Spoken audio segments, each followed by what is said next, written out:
Assalamualaikum warahmatullahi wabarakatuh.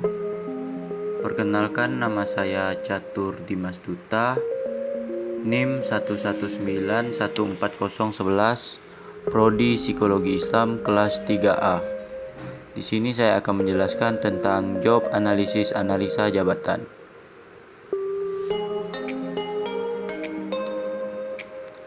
Anajab adalah suatu proses untuk mendefinisikan sebuah pekerjaan dan kemudian mencari perilaku-perilaku karyawan yang diperlukan untuk melaksanakan pekerjaan tersebut.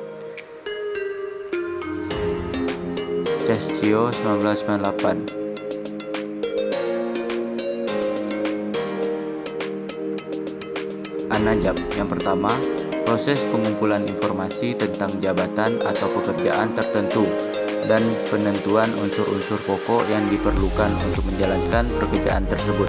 Yang kedua, proses sistematis untuk menentukan keterampilan, tugas-tugas, dan pengetahuan yang diperlukan untuk melakukan pekerjaan-pekerjaan tertentu di dalam sebuah organisasi. Yang terakhir, yang ketiga, prosedur yang sistematis untuk mengidentifikasikan yang pertama tugas-tugas yang diperlukan dalam suatu jabatan, dan yang kedua, kondisi lingkungan atau fisik dan sosial tempat tugas-tugas itu dijalankan. Tujuan analisis jabatan. Menurut Mondi dan No 1990, tujuan analisis jabatan adalah untuk memperoleh jawaban atas 6 pertanyaan penting berikut ini.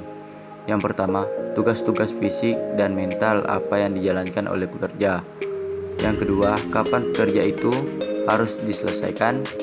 Yang ketiga, di mana pekerjaan itu harus dilakukan. Yang keempat, bagaimana pekerjaan melakukan pekerjaan itu. Yang kelima, untuk apa pekerja itu dilakukan.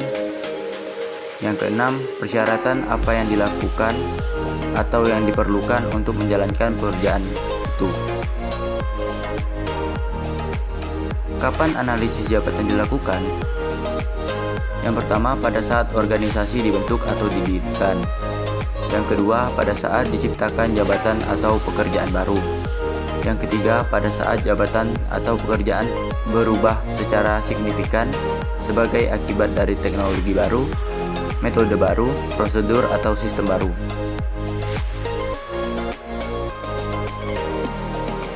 Metode analisa jabatan. Yang pertama, observation. Yang kedua, diary atau diary. Yang ketiga, interview. Yang keempat, technical conference. Yang kelima, questionnaires.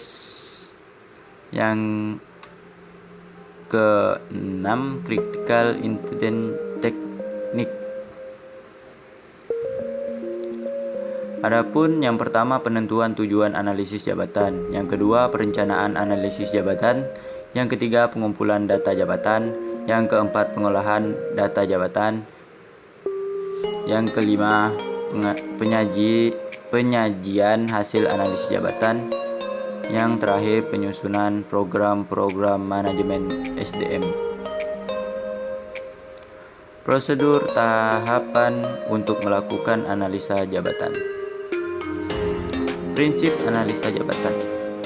Batas-batas pekerjaan dalam suatu jabatan harus ditentukan dengan jelas, yang menyangkut kewenangan jabatan dan batas waktu pekerja agar tidak terjadi tumpang tindih, overlapping dengan jabatan lain.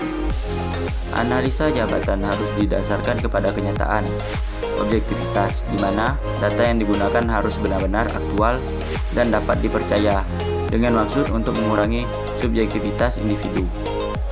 Proses aktivitas dalam suatu jabatan harus disusun secara kronologis untuk mempermudah menganalisis dan mengevaluasi.